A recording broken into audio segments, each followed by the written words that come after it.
देश. या देशाला कणखर आणि राखण बनवण्यासाठी अनेक शूरवीरांनी आपलं रक्त सांडलं, रक्ताचं पाणी केलं आणि आपल्याला हे स्वातंत्र्य मिळवून दिलं. तरी सर्व भारतवासियांना या स्वातंत्र्य दिनाच्या हार्दिक हार्दिक शुभेच्छा. ओ देश मेरे तेरी शान पे सबके कोई धन है क्या तेरी धूल से बढ़के, तेरी धूप से रोशन तेरी हवा से जिंदा, तू बाग है मेरा मैं तेरा फरिंदा. ये अर्ज़ दीवाने की जहाँ भोर सुहानी देखी, हर रोज मेरी वही शाम हो जब याद करे ये जमाना, माटी पर मर मिट जाना तो जिक्र का शामिल सिर्फ मेरा नाम हो. उस दिन देखा तारों में हिंदुस्तानी विश्वास नया, उस दिन देखा तारों में हिंदुस्तानी विश्वास नया, जिस दिन लिखा भारत देश ने खून से इतिहास नया. मित्रांनो, आपल्याला जे स्वातंत्र्य मिळालेलं आहे ते एवढ्या स्वतःसाठी नाही मिळालेलं.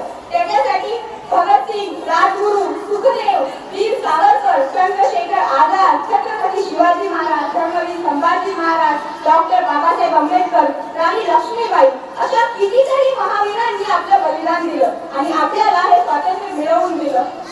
15 ऑगस्ट 1947 रोजी या देशाला स्वातंत्र्य मिळालं आणि 21 जानेवारी 1950 रोजी या भारताला त्याचं स्वतःचं स्वातंत्र्याचं आणि सार्वभौमिकतेचं असं संविधान प्राप्त झालं. त्यावेळेस असं वाटत होतं की भारताची विविधता ही भारतासमोरील सगळ्यात मोठं आव्हान ठरणार आहे.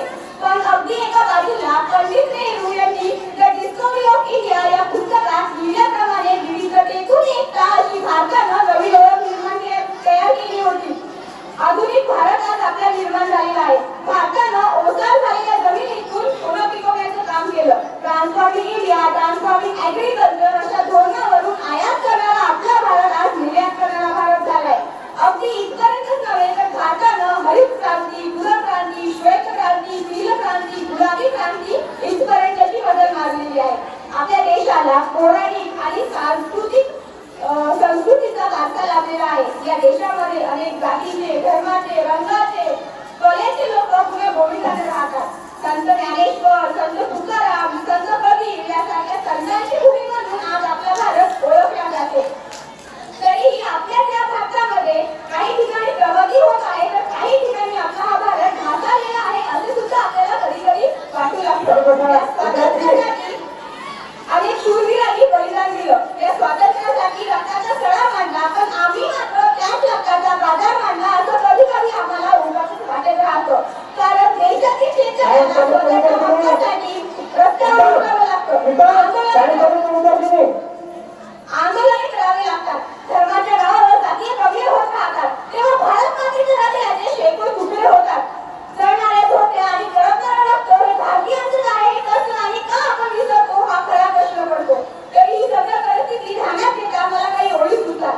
त्या ओळी म्हणजे की यह बात हमको करनी होगी सियासत से, यह बात हमको करनी होगी सियासत से, कहना होगा देश नहीं चलता है केवल भाषण से, मंदिर मस्जिद के धर्म का मंत्र अब नहीं चलेगा, मंदिर मस्जिद के धर्म का मंत्र अब नहीं चलेगा, न्याय की देवी आंख खोलकर खड़ी रहेगी संसद में, भ्रष्टाचार की चुप्पी पर वो बोल पड़ेगी संसद में.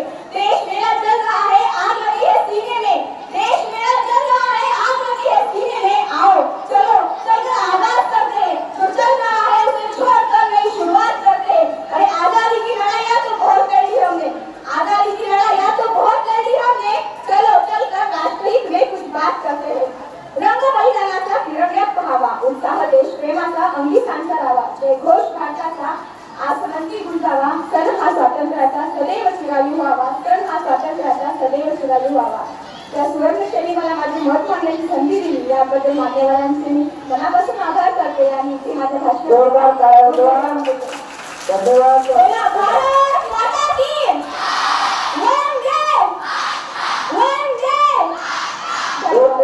फक्त